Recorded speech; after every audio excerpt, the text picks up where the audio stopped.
Cette semaine, racontons l'histoire de Naftali. Il est technicien dans un service de radiologie à l'hôpital. Alors qu'il occupe ce poste depuis quelques années, il est soudainement licencié du jour au lendemain. Il se lance à la recherche d'un autre emploi dans ce même domaine, la radiologie, mais c'est pas évident à trouver.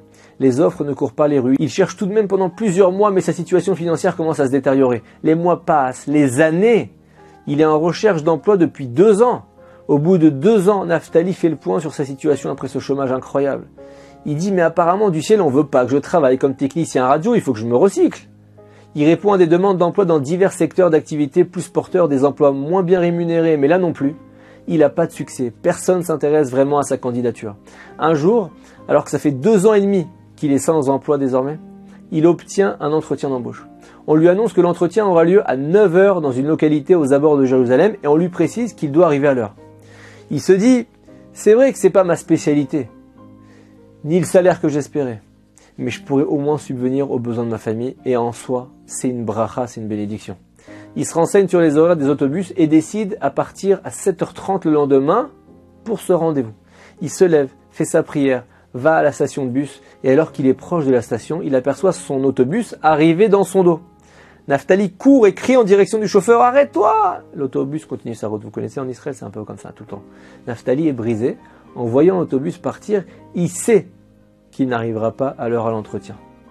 Et il sait que ses chances de retrouver du travail sont déjà beaucoup plus basses maintenant. Il est désespéré, il prie Hachem, il dit « Maître du monde, ça fait 2 ans et demi que je cherche du travail. Tu venais de me trouver un entretien d'embauche et là, je manque l'autobus à quelques secondes près. » Il est déçu. Il voit que l'autobus suivant arrive 1 heure plus tard.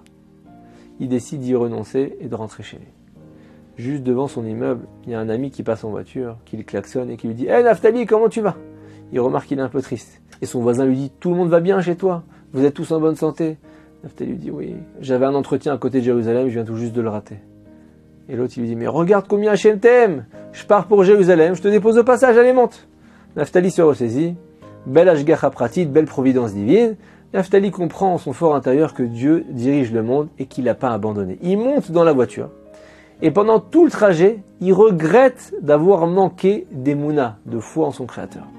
Il remercie Hachem de lui avoir trouvé cette opportunité. Son ami roule à vive allure. Naftali est ravi, ils sont presque arrivés à destination, mais juste avant de tourner à droite, une voiture leur fait une queue de poisson et provoque un accident. La voiture de l'ami de Naftali percute violemment l'autre voiture, la circulation s'arrête, les ambulances arrivent, Naftali et son ami sont évacués vers l'hôpital Hadassah de Jérusalem. Dès qu'ils arrivent, ils sont sous le choc, mais bien conscients. On leur fait une série d'examens de radio. Naftali a beaucoup de mal à accepter la réalité de la situation qu'il est en train de vivre. Il remercie Hachem d'avoir été sauvé de cet accident, mais la possibilité qu'il retrouve du travail s'éloigne encore plus. Et là, il s'en remet encore à Hachem, il s'en remet à Dieu.